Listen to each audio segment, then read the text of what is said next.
Elit Magazin gündemine hoş geldiniz. Yine en çarpıcı gelişmelerle karşınızdayız. Bugün de skandallar, sürprizler ve yıldızların bilinmeyenleriyle dolu. Videoya başlamadan önce kanala abone olup bizi desteklemeyi ihmal etmeyin. Daha güçlü bir Elit Magazin için desteğiniz çok değerli. Şimdi koltuklarınıza yaslanın. Çünkü Elit Magazin gündemi başlıyor. Kanala abone ol, videoları beğenmeyi unutma. Hülya Koçyiğit, kariyerinde iz bırakan en büyük hatalardan birini samimi ama net sözlerle anlattı. Yeşilçam'ın en sağlam yıldızlarından birinden gelen bu itiraf, Türk sinemasının kulislerinde hala konuşulan bir kırılma anını yeniden gündeme taşıdı. Hülya Koçyiğit'in yıllar sonra açık açık dile getirdiği bu karar, yalnızca kişisel bir pişmanlık değil, sinema tarihine yön veren bir yol ayrımı olarak kayda geçti. Hülya Koçyiğit, kendisine teklif edilen ve sonrasında Yeşilçam'ın unutulmaz yapımları arasına giren Dila Hanım filmini reddettiğini söyledi. Bu tercihin arkasında sanatsal bir tereddüt değil, tamamen ekonomik bir gerçeklik olduğunu vurguladı. O dönemde kendi yapım şirketi Gülşah Filmi kurduğunu belirten Koçyiğit, projenin dönem filmi olması nedeniyle altından kalkılamayacak bir maliyet doğurduğunu ifade etti.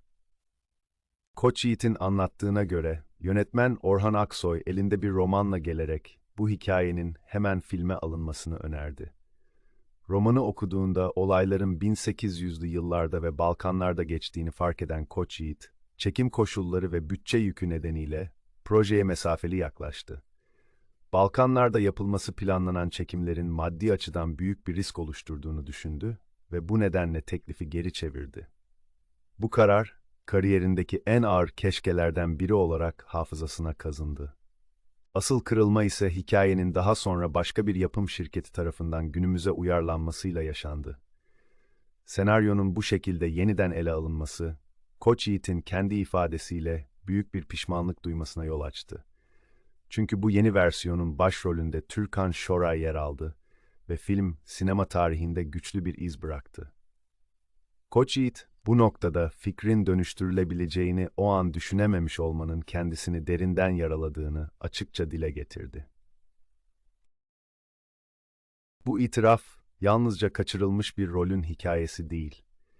Aynı zamanda Türk sinemasında ekonomik koşulların yaratıcı kararları nasıl şekillendirdiğini ve bazen en büyük yıldızların bile kader anlarında yanılabildiğini gösteren çarpıcı bir örnek. Hülya Koçyiğit'in sözleri, başarılarla dolu bir kariyerin bile içinde telafisi olmayan kararlar barındırabileceğini net bir şekilde ortaya koyuyor. Kanala abone ol, videoları beğenmeyi unutma.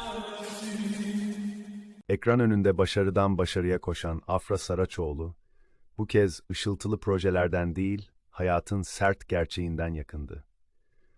Kazancıyla, popülerliğiyle ve özel hayatıyla sık sık gündeme gelen oyuncunun yaptığı çıkış, pahalı hayat tartışmasını yeniden alevlendirdi ve her şey yolunda görünen vitrinin arkasında bambaşka bir tablo olduğunu gösterdi. Yeni sezonda Kenan İmirzalıoğlu ile birlikte ABİ, Aile Bir İmtihandır dizisinde başrol üstlenen Afra Saraçoğlu, uzun süredir merakla beklenen televizyon dönüşünü yapmaya hazırlanıyor. Yalı Çapkını dizisiyle kariyerinde güçlü bir sıçrama yaşayan oyuncu için bölüm başı yüksek bir ücret konuşuluyor.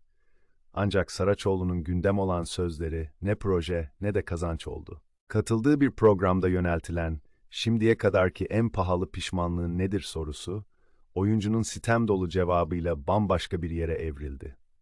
Saraçoğlu, yaptığı harcamalara bakınca içinin acıdığını söyleyerek, alınan her şeyin beklenenden çok daha pahalıya geldiğini, küçük gibi görünen masrafların bile insanı şaşkına çevirdiğini açık bir dille dile getirdi. Oyuncunun bu çıkışı, yalnızca kendi harcamalarına dair bir serzeniş olarak kalmadı. Sözleri, artan yaşam maliyetlerinden bunalan geniş bir kesimin duygusuna tercüman oldu. Buna bu kadar para verilir mi noktasına gelindiğini söyleyen Saraçoğlu, pahalı hayatın artık herkes için ortak bir dert haline geldiğini ima etti. Saraçoğlu'nun gündeme gelen bir diğer açıklaması ise Fenerbahçe sevgisi üzerine oldu. Kendini fanatik bir taraftar olarak tanımlayan oyuncu, sarı lacivertli kulüple kurduğu duygusal bağı saklamadı. Fenerbahçe'nin kendisini defalarca ağlattığını söyleyen Saraçoğlu, buna rağmen bu bağlılıktan vazgeçemediğini ifade etti. Kulüpte yaşanan değişimle birlikte camiaya yeni bir ruh geldiğini belirten oyuncu, uzun süredir süren şampiyonluk özlemini de dile getirdi. Afra Saraçoğlu'nun açıklamaları, parlak kariyerin arkasında ekonomik gerçeklerle yüzleşen bir ünlü portresi çizdi. Pahalı hayat eleştirisiyle geniş kitlelere seslenen oyuncu, futbol tutkusuyla da duygusal yanını ortaya koydu. Ortaya çıkan tablo, şöhretin ve yüksek kazancın bile hayat pahalılığı karşısında her şeyi çözmediğini açıkça gösterdi. Kanala abone ol, videoları beğenmeyi unutma. Kameraların karşısına çıkan Işın Karaca, yalnızca değişen fiziğiyle değil, açlıkla kurduğu sert ilişkiyi anlatma biçimiyle de magazin gündemini kilitledi. Sözlerini sakınmadan, süslemeden ve kendisiyle dalga geçmekten çekinmeden kurduğu cümleler, bu dönüşümün perde arkasında basit bir diyet hikayesinden çok daha fazlası olduğu izlenimini yarattı. Işın Karaca, geçmişte kilosuyla barışık olmadığını açıkça kabul ediyor ve bunu gizlemeye çalışmıyor. Kendini tescilli şişko diye tanımlarken, 130 kiloyla başlayan bir beden yolculuğundan söz ediyor. Bu sürecin ardından geldiği noktayı net şekilde ifade ediyor. 59 kiloya düştüğünü, boyunun da 1.75 olduğunu özellikle vurguluyor.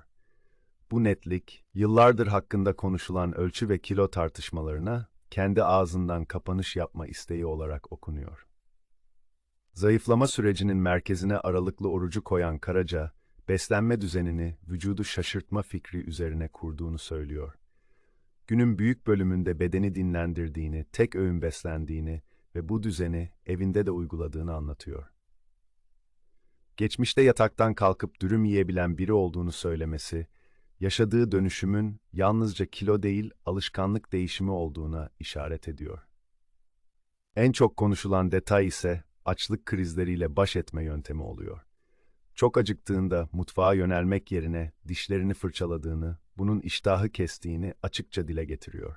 Bu yöntemin bir zayıflama tekniği olmadığını, tamamen kendi içinde geliştirdiği bir refleks olduğunu da özellikle ekliyor. Samimi ve filtresiz anlatımı, sosyal medyada tartışmaları beraberinde getiriyor. Bu açıklamalar, Karaca'nın iradesini ve disiplinini öne çıkarırken, kulislerde fısıldanan bazı iddiaları da yeniden hatırlatıyor. Daha önce geçirdiği mide operasyonları ve son dönemde sıkça konuşulan zayıflama iğneleri söylentileri, bu büyük dönüşümün tek başına beslenme düzeniyle sınırlı olmayabileceği ihtimalini güçlendiriyor. Karaca bu başlıklara doğrudan girmese de, anlattıkları kadar anlatmadıklarıyla da bu hikayenin hala tartışmaya açık olduğunu gösteriyor. Kanala abone ol, videoları beğenmeyi unutma. 4 yıl boyunca kameradan uzak kalan Hülya Avşar, bu kez sessiz bir geri dönüşle değil, bilinçli ve hesaplı bir hamleyle setlere adım attı. Sektörde asıl yankı uyandıran detay, yeni bir projeden çok Avşar'ın bugüne kadar alışılmadık bir kadın portresini tercih etmesi oldu. ATV için hazırlanan Aynı Yağmur Altında dizisi, Hülya Avşar'ı geleneksel çizgide ve muhafazakar bir kadın portresiyle izleyici karşısına çıkarıyor. Fazilet Aydan karakteri, Avşar'ın kariyerinde nadir görülen bir yön değişimini temsil ederken, bu tercih daha ilk andan itibaren magazin kulislerinde yüksek sesle konuşulmaya başlandı. Rol için yapılan imaj değişikliği, Avşar'ın yıllardır koruduğu ekran algısını bilinçli biçimde kırdığı yönünde yorumlandı. Baba yapım imzası taşıyan dizinin yönetmen koltuğunda Ali Balcı yer alıyor. Hikayesi Londra'da başlayan proje, yurt dışı sahneleriyle güçlü bir atmosfer kurmayı hedefliyor. Prova sürecinde kameraya yansıyan ilk kareler, dizinin dramatik yapısına dair net ipuçları verirken, Hülya Avşar'ın bu roldeki duruşu, merak unsurunu daha da yükseltti. Ardından İstanbul'da sürecek çekimlerle anlatının genişlemesi planlanıyor. Oyuncu kadrosu da projenin iddiasını destekler nitelikte. Nilsu Berfin Aktaş, Burak Tozkoparan, Fikret Kuşkan, Taro Emirtekin, Bahar Şahin, Levent Ülgen, Deniz Uğur, Erkan Can, Mine Çayıroğlu, Sarp Bozkurt ve Türkü Turan gibi güçlü isimler hikayeye eşlik ediyor. Bu tablo dizinin yalnızca bir dönüş hikayesi değil, sezonun en dikkat çekici yapımlarından biri olma hedefi taşıdığını gösteriyor. Hülya Avşar'ın bu rolle verdiği mesaj net. Bu dönüş, geçici bir sürpriz ya da vitrin hamlesi değil, kariyerinde yeni bir sayfa açma iradesi olarak okunuyor. Aynı yağmur altında, Avşar'ın risk almayı tercih ettiği, izleyicinin ise bu değişimi nasıl karşılayacağını merakla beklediği bir proje olarak şimdiden güçlü bir gündem yaratmış durumda. Kanala abone ol, videoları beğenmeyi unutma. Şaşırtan çıkışları, sert dili ve bitmeyen polemikleriyle magazin gündeminden hiç düşmeyen Tuğba Ekinci, bu kez sözleriyle değil, paylaştığı bir kareyle konuşuldu. Yıllardır yalnızlığı ve tartışmalı açıklamalarıyla anılan Ekinci, yeni bir ilişki yaşadığını açık eden dudak dudağa pozuyla sosyal medyada adeta fitili ateşledi. O şimdi asker şarkısıyla geniş kitlelerce tanınan Tuğba Ekinci, kariyerinden çok sivri dili ve provok eden yorumlarıyla gündemde kalmayı başaran isimlerden biri oldu. Hemcinsleri hakkında yaptığı aşağılayıcı, erkekleri yücelten açıklamalar uzun süre tepki topladı. Aldatmayı normalleştiren, şiddeti sorumluluğu mağdura yükleyen sözleri günlerce tartışıldı ve Ekinci bu çıkışlarıyla eleştirilerin merkezine yerleşti. Gülşen'in sahne tarzından kadın erkek ilişkilerine kadar uzanan yorumları, kendi savunduğu söylemlerle sık sık çelişmesi nedeniyle "bu ne perhiz, bu ne lahana turşusu" yorumlarını beraberinde getirdi. Uzun süre özel hayatında sessiz kalan Ekinci, paylaştığı romantik kareyle bu sessizliği bozdu. Yeni sevgilisiyle dudak dudağa verdiği poz, geçmişte kurduğu sert cümleleri yeniden gündeme taşıdı. Sosyal medyada hızla yayılan görüntüler, Ekinci'nin yıllar boyunca savunduğu fikirlerle yaşadığı ilişki arasındaki mesafeyi yeniden tartışmaya açtı. Tuğba Ekinci'nin bu paylaşımı, sadece yeni bir aşkın ilanı olarak değil, aynı zamanda geçmişte sarf ettiği sözlerle yüzleşme anı olarak da okundu. Özel hayatındaki bu yeni sayfanın, söylemlerinde bir değişim yaratıp yaratmayacağı ise, magazin kulislerinde merak konusu olmaya devam ediyor. Kanala abone ol, videoları beğenmeyi unutma.